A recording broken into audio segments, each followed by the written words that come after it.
président du Conseil de gouvernement, la lettre suivante. Monsieur le Président, j'ai l'honneur de vous prier de bien vouloir soumettre à la délibération de votre Assemblée législative les projets de loi suivants. Le premier projet porte sur l'abrogation des dispositions de la loi numéro 61 RS du 7 juin 1960 concernant la ratification et la rétrocession à la Fédération du Mali des compétences transférées à la République soudanaise par la communauté en vertu des accords signés le 4 avril 1960 à Paris. Le second projet concerne la proclamation de la République du Mali, État indépendant et souverain. Le troisième projet érige l'Assemblée législative de la République soudanaise en Assemblée nationale de la République du Mali.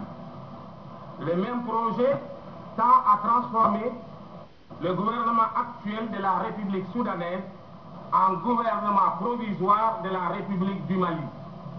Le quatrième projet a pour objet de modifier la constitution de la République soudanaise pour l'adapter à la situation nouvelle résultant de la proclamation de la République du Mali État indépendant, libre et souverain, libre de tous engagements et liens politiques.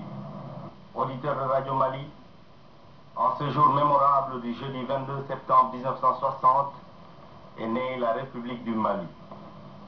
Une république indépendante, absolument et totalement indépendante de tous les liens politiques avec la France. Indépendant, nous le sommes à compter de ce jour.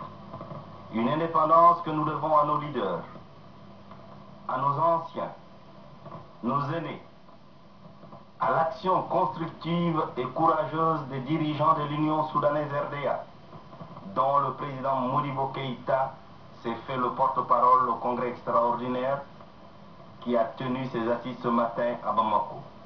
Chers camarades, à la conférence territoriale du parti, il y a 3 semaines, nous nous sommes contentés d'un exposé objectif du déroulement des événements de Dakar sans en tirer les conséquences.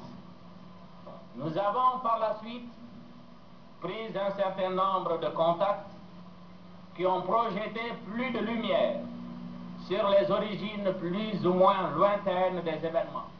La République soudanaise indépendante n'a fait qu'usage de son droit à l'indépendance. La réalisation de l'unité nationale sera le ferment de la mobilisation générale des populations jusqu'aux confins du Sahara.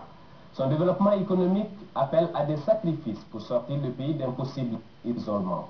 Face à cette éventualité, il s'agissait d'envisager les voies et moyens pour une économie socialiste et planifiée. D'où l'affirmation de la République soudanaise sur le plan africain et international, rappellera en substance Modibo Keïta. Pour laquelle nous vous invitons à autoriser l'Assemblée législative, premièrement, à appréhender les compétences transférées par la République soudanaise à la Fédération du Mali. Deuxièmement, à proclamer comme État indépendant et souverain la République soudanaise.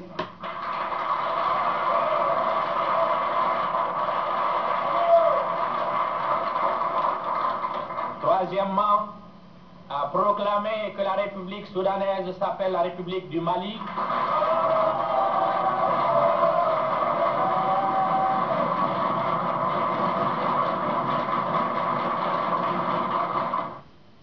La République soudanaise est proclamée État indépendant et souverain sous le nom de République du Mali.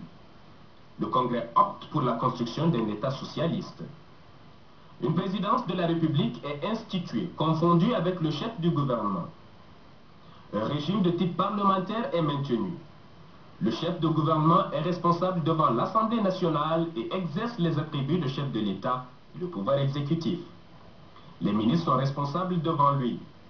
L'Assemblée nationale élue pour 5 ans vote la loi. Il reprenait en gros les termes du préambule de celle du Soudan du 23 juin 1959, sauf en ce qui concerne les principes de base.